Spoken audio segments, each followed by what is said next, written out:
350 কোটি টাকার luggage van প্রকল্প এখন রেলের গলার কাটা। এক যাত্রায় খরচ 9 লাখ, আয় 360 টাকা। পণ্য পরিবহনে আগ্রহ নেই কৃষক ব্যবসায়ীদের। মালামাল্লা আসলে তো পুরাই লস, এই জন্য আমরা চালাই। আমরা যদি রাজশাহী যদি নিই ট্রেনের ব্যবস্থা, এক্ষেত্রে এখান থেকে নিয়ে যায় আবার রাজশাহী নামাইতে হবে, আবার ওখান থেকে আবার লেবার দিয়ে আবার তুলতে হবে ট্রেনে। 17 বছরে অর্থনীতি ধ্বংস করেছে ফ্যাসিস্টের দোসররা, মন্তব্য আমির খসরুর। বিএনপি ক্ষমতায় এলে 1.5 বছরে 1 কোটি কর্মসংস্থান তৈরির আশ্বাস।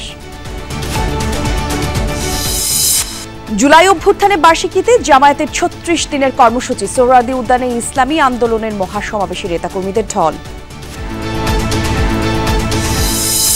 আগস্টের রাজধানীর 3 এলাকায় নামছে বুয়েটেরই তৈরি ই রিকশা। প্রশিক্ষণ দেয়া হবে চালকদের, সড়কে শৃঙ্খলা ফেরানোর আশাবাদ।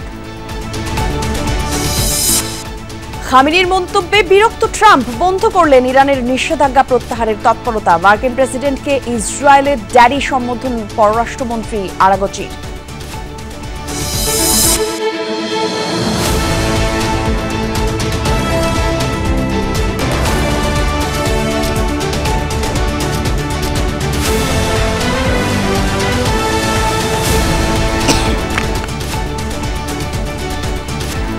দুপুরের বাংলাদেশে আমন্ত্রণ, আপনাদের সবাইকে। সাথে আমি জান্নাতুল কুলি আছি। শিরোনাম দেখছিলেন। কম খরচে নিরাপদে কৃষি পণ্য পরিবহন আর রেল থেকে আয় বাড়ানোর গল্প শুনিয়ে 358 কোটি টাকা খরচ করে নেয়া লাগেজ ভ্যান প্রকল্প এখন গলার কাঁটা। লাভ তো দূরের কথা, উল্টো কমছে আয়। ট্রেনে কৃষি পণ্য পাঠানোতে কোনো আগ্রহ নেই কৃষক আর ব্যবসায়ীদের। 9 লাখ টাকা খরচ করে এক যাত্রায় রেলের আয় মাত্র 360 টাকা। এত টাকায় কেনা লাগেজ ভ্যানগুলো নিয়ে বিপাকের রেলওয়ে, জানাচ্ছেন আখলাকুস সাফা। ছবি তুলেছেন ইসমাইল হোসেন জনি।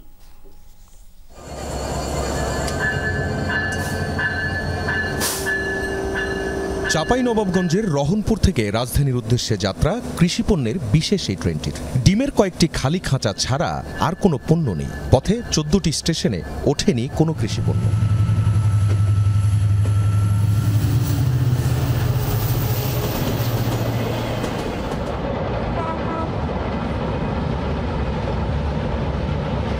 রেলওয়ের হিসেবে ওই যাত্রায় খরচ হয় 8,96,432 টাকা। বিপরীতে আয় মাত্র 360 টাকা। এই ঘটনা গেল বছরের 26 অক্টোবরের। এরপর পঞ্চগড় থেকে খুলনা রুটেও চালানো হয় বিশেষ এই ট্রেন, সেখানেও গচ্চা। তাই সপ্তাহখানেক পর বন্ধ বিশেষ এই ট্রেন।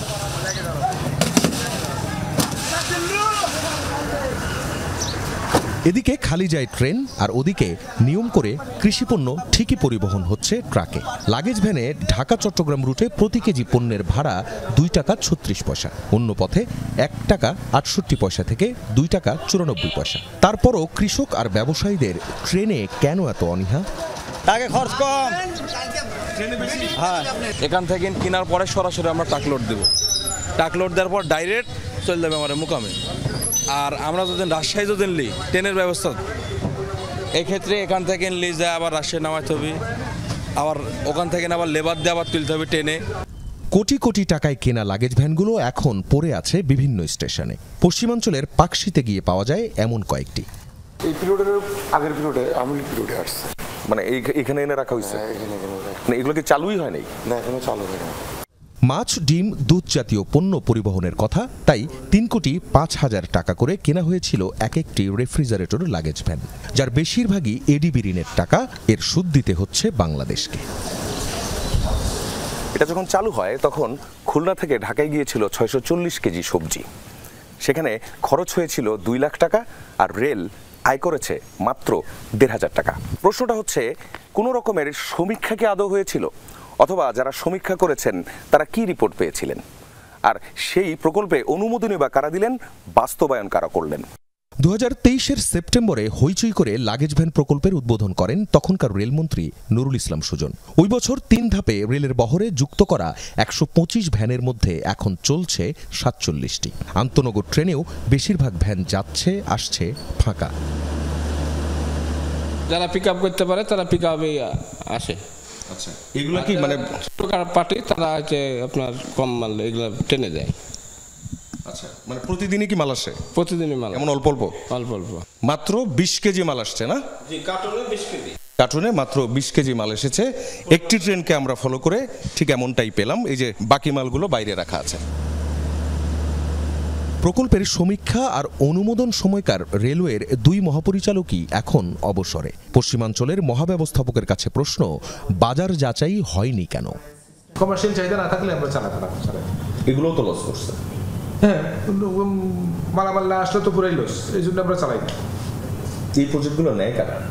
এগুলো আসলে প্রপোজাল যায় আসলে শুনেন, এটা কারো দায় বলা যাবে না, এটা টোটালি একটা সিস্টেমে নেওয়া হয় আর কি। প্রজেক্টগুলো যখন নেওয়া হয় মানে সেখানে পলিটিক্যাল বিবেচনাও থাকে, অনেক কিছু ব্যাপার স্যাপার আছে। তারপরে অনেকে সদুদ্দেশ্যও থাকতে পারে যে, কিন্তু এটা হয়ে গেছে আর কি, ক্যালকুলেশনটা বা হয়তো হয়ে গেছে, মানে কি বলে ব্যয়বহুল হয়ে গেছে। আগে যেমন মানে আমরা ঘুমায় থাকলেও লোকজনই আসতো, এখন আমরা ঘুমায় থাকলে লোকজন আসবে না, কেননা তারা অল্টারনেট সোর্সটা পেয়ে গেছে, যেটা হচ্ছে প্রাইভেট সোর্স এবং ডোর টু ডোর সার্ভিস।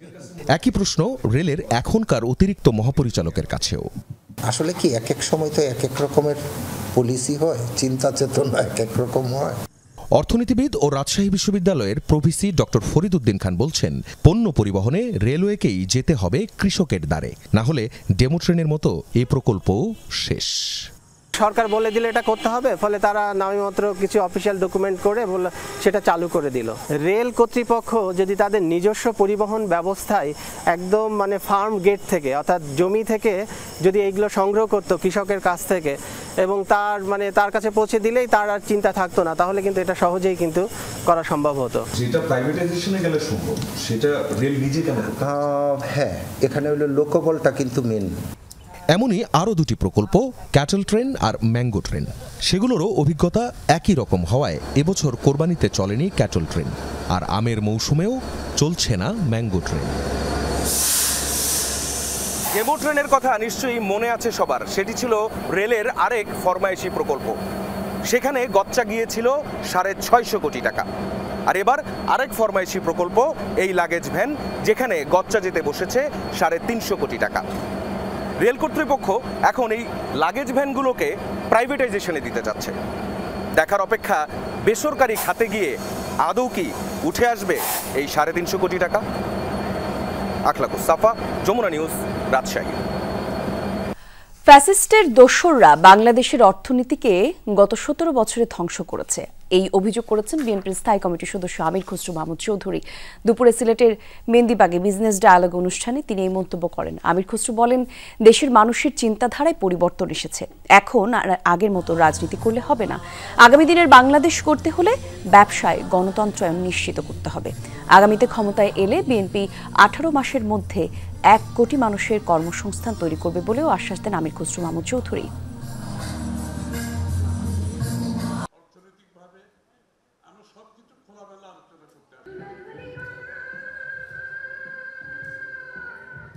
বাংলাদেশের প্রত্যেকটা মানুষের ব্যবসাতে ঢোকার জন্য একটা পরিবেশ থাকতে হবে, এবং সেই পরিবেশ বাংলাদেশে নষ্ট করে দেওয়া হয়েছে। সেই ব্যবসার পরিবেশটা একটা গোষ্ঠীর হাতে চলে গেছে। তা আমরা চাই বাংলাদেশে একটি সার্বজনীন ব্যবসার পরিবেশ তৈরি হোক। জুলাই অভ্যুত্থানের প্রথম বার্ষিকী উপলক্ষে 36 দিনের কর্মসূচি ঘোষণা করেছে জামায়াতে ইসলাম। দুপুরে মগবাজারে দলের কেন্দ্রীয় কার্যালয়ে কর্মসূচি ঘোষণা করেন সেক্রেটারি জেনারেল মিয়া গোলাম পরওয়ার। জানান 19 জুলাই সোহরাওয়ার্দী উদ্যানে মহাসমাবেশ করবে জামায়াত। 1 জুলাই দেশব্যাপী অভ্যুত্থান শহীদ এবং আহতদের জন্য দোয়া হবে। 8 থেকে 15 জুলাই শহীদ পরিবারের এবং আহতদের সাথে সাক্ষাৎ করবেন দলের নেতারা। 16 জুলাই শহীদ আবু সাইদ দিবসে রংপুরে থাকবে আলোচনা সভা। 5 আগস্ট দেশব্যাপী গণমিছিল করবে জামায়াত। এরপর গোলাম পরওয়ার বলেন, জাতির কাছে জুলাই সনদ তৈরির প্রতিশ্রুতি আছে সরকারের। সকল শ্রেণী পেশার সব স্তরের মানুষের একটা সার্বজনীন আন্দোলনের মধ্য দিয়ে কিন্তু এই জাতির এই পরিবর্তনটা রাজনৈতিকভাবে ঘটেছে। ফ্যাসিবাদী কর্তৃত্ববাদী শাসনের কালো যুগ আমরা পেরিয়ে একটা নতুন বাংলাদেশ গড়ার স্বপ্নে আমরা জাতীয় ঐক্যের মধ্য দিয়ে সামনে এগিয়ে যাচ্ছি। আমাদের বিভেদ অনৈক্য দূর করে জাতীয় ঐক্যের একটা ইস্পাত কঠিন পরিবেশ তৈরিতে এই মাসব্যাপী কর্মসূচি ইনশাআল্লাহ সহায়তা করবে। সংখ্যানুপাতিক পদ্ধতিতে জাতীয় নির্বাচন আয়োজন সহ ৩ দফা দাবিতে সোহরাওয়ার্দী উদ্যানে মহাসমাবেশ করছে ইসলামী আন্দোলন বাংলাদেশ। সকাল 10টায় মহাসমাবেশের প্রথম অধিবেশন শুরু হয়, আর আনুষ্ঠানিকভাবে মূল অধিবেশন শুরু হয়েছে দুপুর 2টায়। অবশ্য সারা দেশ থেকে আগত নেতাকর্মীদের উপস্থিতিতে সকালেই পরিপূর্ণ হয়ে যায় সোহরাওয়ার্দী উদ্যানের মূল মাঠ। মূলত সংস্কার, জুলাই গণহত্যার বিচার এবং পিআর পদ্ধতিতে জাতীয় নির্বাচন আয়োজনের দাবিতে এই মহাসমাবেশ করছে ইসলামী আন্দোলন বাংলাদেশ। এতে সভাপতিত্ব করছেন ইসলামী আন্দোলন বাংলাদেশের আমির চরমোনাই পীর সৈয়দ মোহাম্মদ রেজাউল করিম।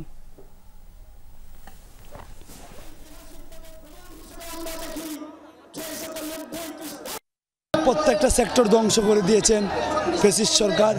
এদেরকে দ্রুত আইনের আওতায় এনে বিচার, এবং যারা বিগত নির্বাচনগুলো ধ্বংস করেছে, নির্বাচন কমিশন, তাদেরও বিচার।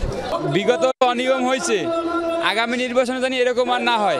পিআর পদ্ধতি নির্বাচন কারা চায় না? যারা ভোট চোর ডাকাত, যারা দেশের দুশ্মন, তারা পিআর পদ্ধতি নির্বাচন চায় না। আমাদের মৌলিক হচ্ছে পিআর পদ্ধতি নির্বাচন, মৌলিক হচ্ছে সংস্কার, মৌলিক হচ্ছে গণহত্যার বিচার।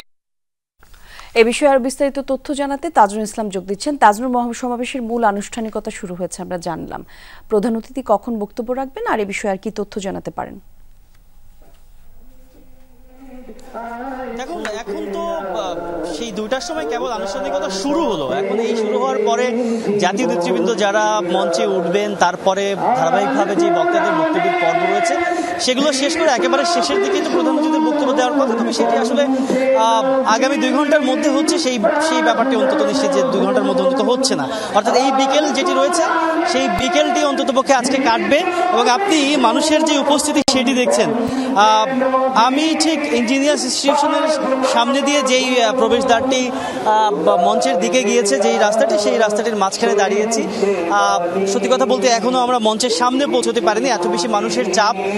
সেই মানুষগুলো টপকে সামনের দিকে যাওয়া এই মুহূর্তে বেশ খানিকটা কঠিন সাধ্য কাজ হয়ে দাঁড়িয়েছে। সারা বাংলাদেশ থেকে ইসলামী আন্দোলনের নেতাকর্মী তারা কিন্তু এরই মধ্যে সোহরাওয়ার্দী উদ্যানে পৌঁছে গিয়েছেন। একটি বিষয় ছোট্ট করে যুক্ত করতে চাই, সেটি হচ্ছে আজকের এই মহাসমাবেশকে তারা বেশ গুরুত্ব সহকারে একটা ব্যাপারে তারা দেখাতে চাচ্ছেন যে তাদের দাবির পক্ষে যে জোরালো অবস্থান এবং সারা দেশে তাদের যে জনমত গঠনের যে জায়গাটি সেটি যে বেশ শক্ত এবং পোক্ত হয়েছে, সেটি তারা আজকের এই জনসমাবেশের মধ্য দিয়ে আসলে প্রমাণ করতে চান।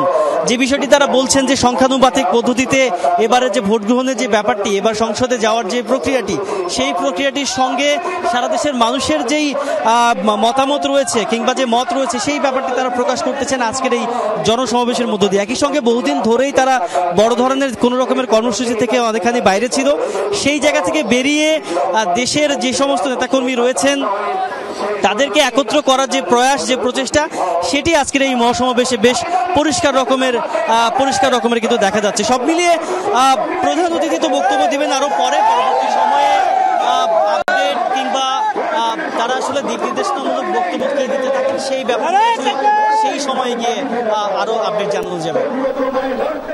ধন্যবাদ আপনাকে। মুন্সিগঞ্জে বাস ট্রাক সংঘর্ষে 4 জন নিহত হয়েছেন, আহত হয়েছেন 15 জন। ঢাকা ইসলামী আন্দোলনের মহাসমাবেশে যোগ দিতে যশোর থেকে বাসে করে আসছিলেন কর্মী সমর্থকরা। শ্রীনগরের হাসরায় পৌঁছলে এই দুর্ঘটনাটি ঘটে। ঘড়ির কাঁটায় তখন রাত 3টা। ভয়াবহ এক দুর্ঘটনার সাক্ষী হলো ঢাকা মাওয়া এক্সপ্রেসওয়ে। যশোর থেকে হামদান এক্সপ্রেসের একটি বাসে করে ঢাকার সোহরাওয়ার্দী উদ্যানে ইসলামী আন্দোলনের মহাসমাবেশে যোগ দিতে রওনা দিয়েছিলেন দলটির কর্মী সমর্থকরা। শ্রীনগরের হাসারা পৌঁছালে বাসটি নিয়ন্ত্রণ হারিয়ে সামনে থাকা একটি ট্রাকে ধাক্কা দেয়। এতে 2টি যানবাহনই আছড়ে পড়ে এক্সপ্রেসওয়ের রেলিংয়ে।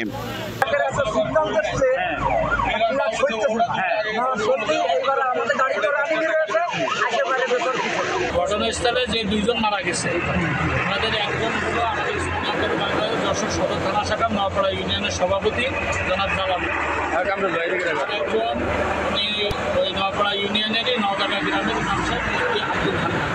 ঘটনাস্থলে প্রাণ হারান বাসের 2 যাত্রী জালাল উদ্দিন ও জিল্লুর রহমান। গুরুতর আহত অবস্থায় হাসপাতালে নেওয়া হলে প্রাণ হারান আরেক যাত্রী আব্দুল আলিম ও হেল্পার হাসিব।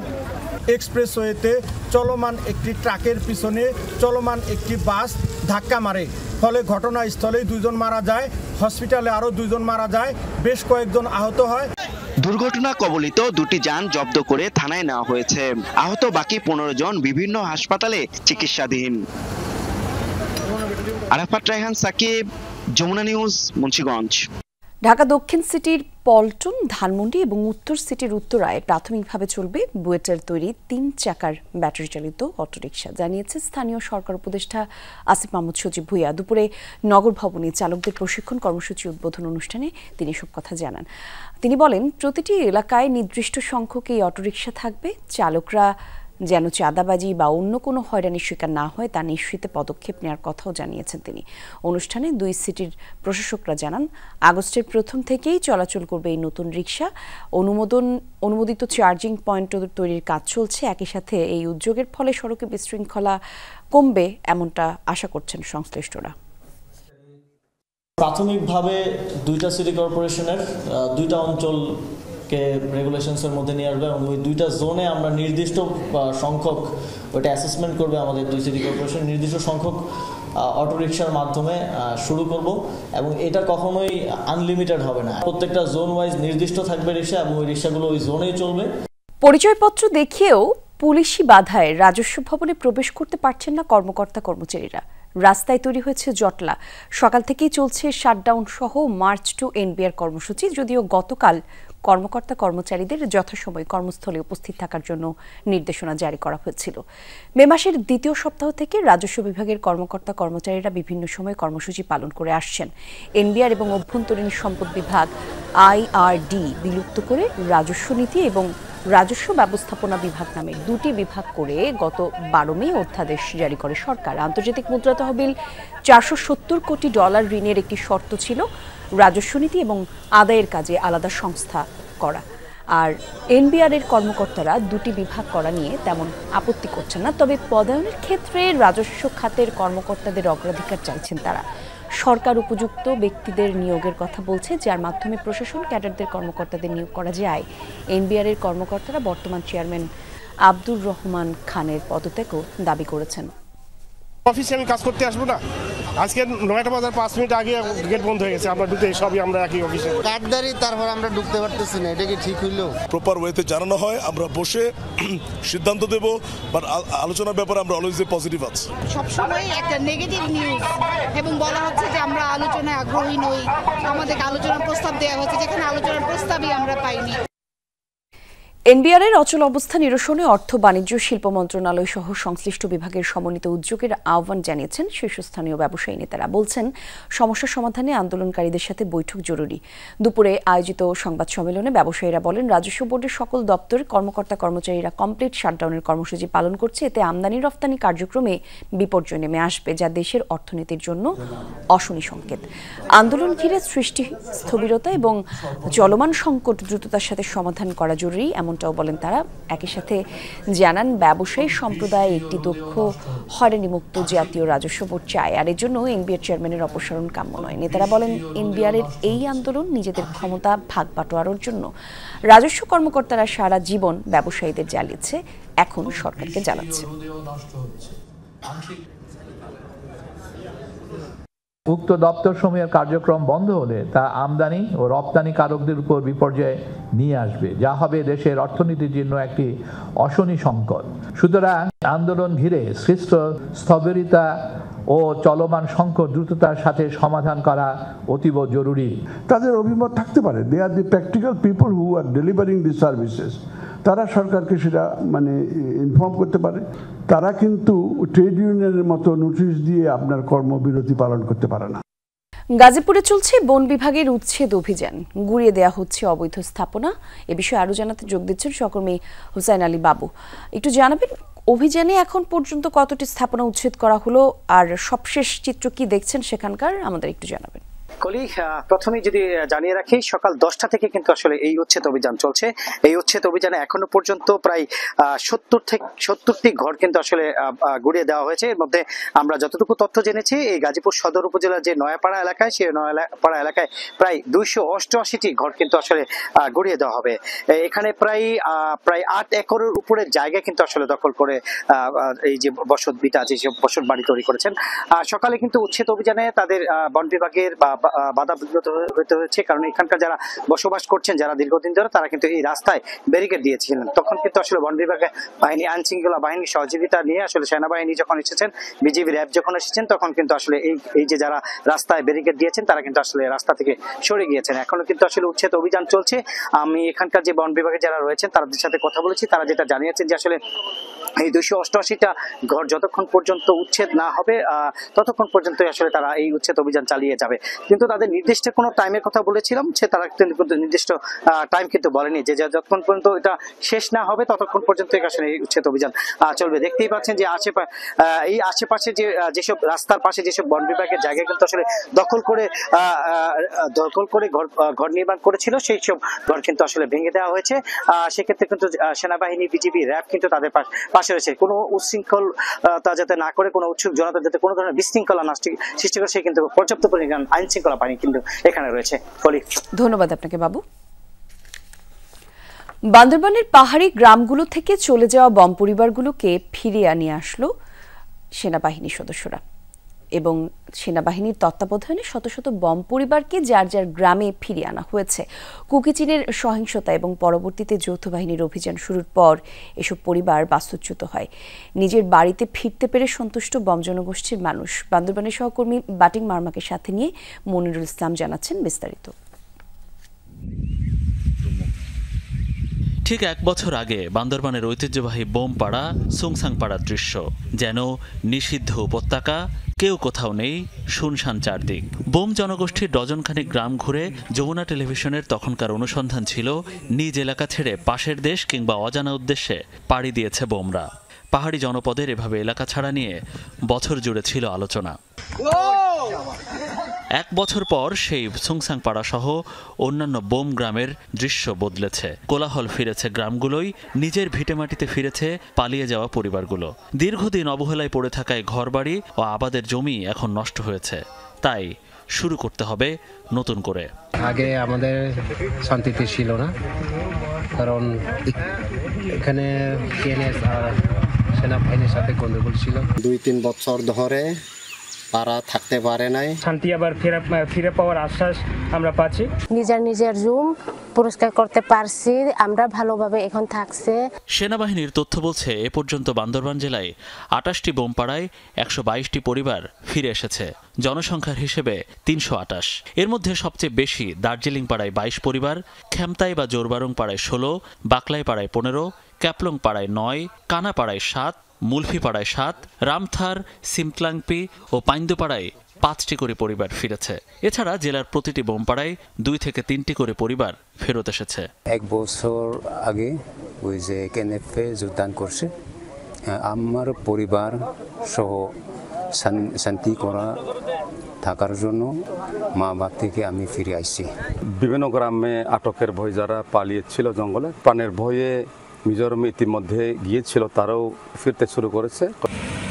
অস্থিরতার জেরে পালিয়ে যাওয়া বোম পরিবারগুলোকে ফেরত আনতে আস্থা ফেরানোর চেষ্টা করছে সেনাবাহিনী। আশেপাশের সবকিছু স্বাভাবিকভাবে চলছে, সুতরাং প্রচুর পরিমাণ বম পরিবার যারা পলাতক রয়েছে তারাও আস্তে আস্তে ফেরত আসবে পাড়াতে। কুকিচিন সহিংসতার কারণে শুধু বম সম্প্রদায় নয়, এক প্রকার অবরুদ্ধ ছিল বান্দরবান। জেলার অধিকাংশ পর্যটন স্পটও ছিল বন্ধ। সম্প্রতি রুমার বগালেক, থানচির একটি এলাকা খুলে দেয়া ও বম পরিবারগুলো ফিরিয়ে আনার মধ্য দিয়ে বার্তা আসলো পাহাড়ে শান্তি প্রতিষ্ঠা এগিয়েছে অনেক দূর। মনিরুল ইসলাম, যমুনা নিউজ। নির্বাচন এবং রাজনীতির মাঠে জাতীয় ঐক্য হতে পারে না, ঐক্য হয় রাষ্ট্রের সার্বভৌমত্ব রক্ষা এবং দেশের স্বার্থে, এমন মন্তব্য করেছেন নাগরিক ঐক্যের আহ্বায়ক মাহমুদুর রহমান মান্না। কেউ আওয়ামী লীগের পৃষ্ঠপোষকতা করলে কঠোর শাস্তির আওতায় আনার আহ্বান জানিয়েছেন তিনি। শুধু নির্বাচন কমিশনারদের নয়, প্রশাসন, পুলিশের দায়ী ব্যক্তি আর ডিসিদের বিচারের আওতায় আনার দাবি জানান ডিবেট ফর ডেমোক্রেসির চেয়ারম্যান হাসান আহমেদ চৌধুরী কিরণ। রাতেই হয়েছে, বিকালে শুধু ফলাফল।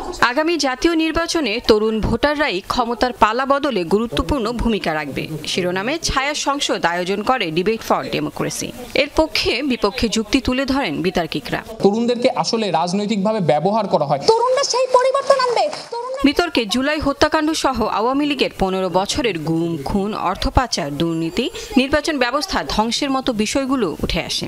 ডিবেট ফর ডেমোক্রেসির চেয়ারম্যান বলেন, তত্ত্বাবধায়ক সরকার বাতিল করে নির্বাচন ব্যবস্থা ধ্বংসের জন্য দায়ীদের বিচার হওয়া উচিত।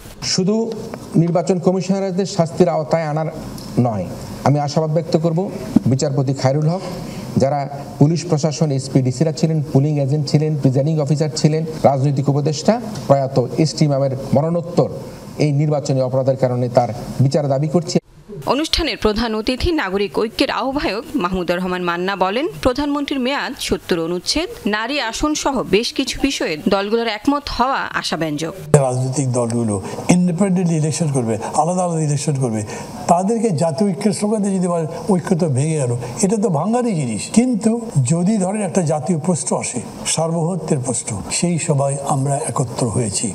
এ সময় তরুণদের দল এনসিপির রাজনীতি জনগণের সামনে তুলে ধরার পরামর্শ দেন নাগরিক ঐক্যের আহ্বায়ক। এরকম নয় যে কেবল ডক্টর ইউনূসের আশীর্বাদ পেলেই দল দাঁড়িয়ে যাবে। ফেব্রুয়ারিতে যে নির্বাচন হবে সেখানে এনসিপি কাকে ক্যান্ডিডেট দেবে, দিতে পারবে? ভালো ক্যান্ডিডেট আছে। বিতর্কে ইডেন মহিলা কলেজ বিজয়ী হয়। লাভলি বিথি, যমুনা নিউজ, ঢাকা। বিভিন্ন বামপন্থী প্রগতিশীল রাজনৈতিক দল এবং সংগঠনের ঢাকা থেকে চট্টগ্রাম অভিমুখী রোড মার্চের দ্বিতীয় দিনে ফেনী থেকে শুরু হয়েছে যাত্রা। নিউমোরিং টার্মিনাল সহ চট্টগ্রাম বন্দর ব্যবস্থাপনায় রাষ্ট্রীয় দায়িত্ব পরিচালনা এবং রাখাইন করিডোরের উদ্যোগ বন্ধের দাবিতে কর্মসূচির আয়োজন করা হয়েছে। সকালে বিভিন্ন সংগঠনের নেতাকর্মীরা মিছিল নিয়ে ফেনী শহরের কেন্দ্রীয় শহীদ মিনারে জড়ো হন। সেখানে সংক্ষিপ্ত সমাবেশে বক্তারা দেশবিরোধী যে কোনো ষড়যন্ত্র রুখে দিতে জনগণকে সাথে নিয়ে লড়াই চালিয়ে যাওয়ার প্রত্যয় জানায়। পরে বের হয় চট্টগ্রাম অভিমুখে রোড মার্চ।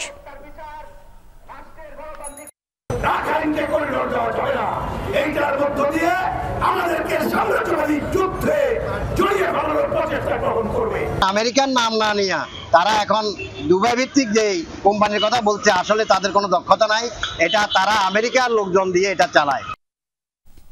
আজ আন্তর্জাতিক বজ্রপাত নিরাপত্তা দিবস। এবছর শুনলে বজ্রধ্বনি ঘরে যাই তখনই স্লোগানে পালিত হচ্ছে দিবসটি। সকালে দুর্যোগ ব্যবস্থাপনা ও ত্রাণ মন্ত্রণালয়ের আয়োজনে রাজধানীর চিন্ময়ী সম্মেলন কেন্দ্রে ছিল বজ্রপাত নিয়ে আলোচনা অনুষ্ঠানের আয়োজন। এতে বক্তারা জানান, বজ্রপাতের সময় ঘরে বাইরে কোনো স্থানই নিরাপদ নয়। সমাজে বজ্রপাত নিয়ে ভুল ধারণা প্রচলিত, আর তাই প্রতি বছর বহু মানুষ সহ পশু পাখি হতাহত হওয়ার সংখ্যা বাড়ছে। প্রান্তিক পর্যায়ে বজ্রপাত নিয়ে সঠিক তথ্য প্রচারে গুরুত্ব দিচ্ছে সরকার। জনসচেতনতামূলক অনেকগুলি মেসেজ পাঠিয়েছি, যাতে সেগুলি বিভিন্ন শিক্ষা প্রতিষ্ঠানে প্রচার করা হয়।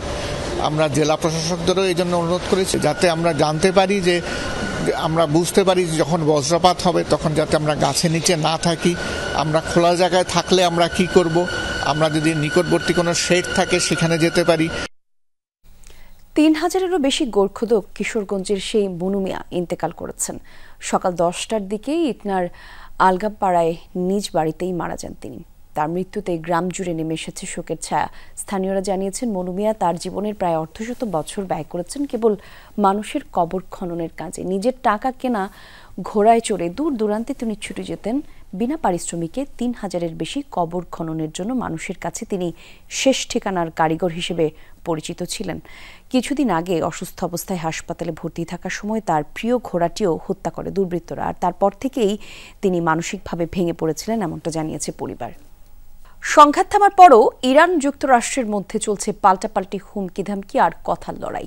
আয়াতুল্লাহ আলী খামেনির বিজয়ী হওয়ার দাবি করায় তার কড়া সমালোচনা করেছেন মার্কিন প্রেসিডেন্ট।